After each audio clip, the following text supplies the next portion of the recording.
Friends 172 మందితో విమాన ప్రమాదం. తీవ్ర దుఃఖంలో దేశం. ఈ విషయాన్ని తెలియాలంటే గనక వీడియో అయితే మీరు కంప్లీట్‌గా చూడండి. అప్పుడే మీకు కంప్లీట్ ఇన్ఫర్మేషన్ ఏంటో అర్థమవుతుంది. అదే విధంగా చాలామంది వీడియో చూస్తున్నారు గానీ లైక్ అండ్ కామెంట్ చేయట్లేదు. దయచేసి లైక్ అండ్ కామెంట్ చేయండి. లైక్ అండ్ కామెంట్ చేయడం వల్ల ఈ ఇన్ఫర్మేషన్ మనం చాలా మందికి తెలియజేసేవాళ్ళం అవుతాం. అదే విధంగా 172 మందితో విమాన ప్రమాదం ఎలా జరిగిందనే విషయాలు మనం ఈ వీడియోలో తెలుసుకుందాం. ఇక లేట్ చేయకుండా వీడియోలోకి వెళ్ళిపోదాం. ఫ్రెండ్స్ వరుస విమాన ప్రమాదాలు విమాన ప్రయాణికులను ఆందోళనకు గురిచేస్తున్నాయి.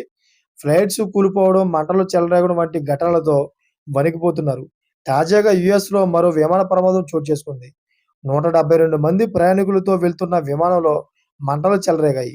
దీంతో ప్రయాణికులంతా ప్రాణాలు అరచేతిలో పెట్టుకొని విమానం రెక్కలపైకి చేరుకున్నారు. అయితే ఈ ప్రమాదం అమెరికాలోని డెన్వర్ అంతర్జాతీయ విమానాశ్రయంలో చోటు చేసుకుంది.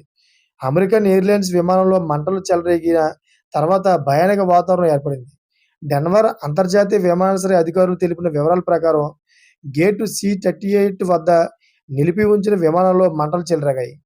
టార్మాక్ పైకి దట్టమైన నల్లటి పొగ ఎగసిపడింది. అయితే ఈ ప్రమాదంలో ఎలాంటి ప్రాణనష్టం జరగలేదు. మంటలు అదుపులోకి వచ్చాయని, ఎవరికీ గాయాలు కాలేదని విమానాశ్రయ అధికారులు తెలిపారు. అమెరికన్ ఎయిర్‌లైన్స్ ఫ్లైట్ 1006లో ఇంజిన్ సంబంధిత సమస్యలు తలెత్తాయి. దీనిపై అధికారులు దర్యాప్తు ప్రారంభించారు. కాగా ఫ్లైట్‌లో ఉన్న 152 మంది ప్రయాణికులు, 6గురు సిబ్బంది విమానం నుంచి దిగి టెర్మినల్‌కి వెళ్లారు. చూసారా ఫ్రెండ్స్? లేటెస్ట్ అప్డేట్స్ కోసం ఛానెల్ సబ్స్క్రైబ్ చేసుకోండి. Thanks for watching friends.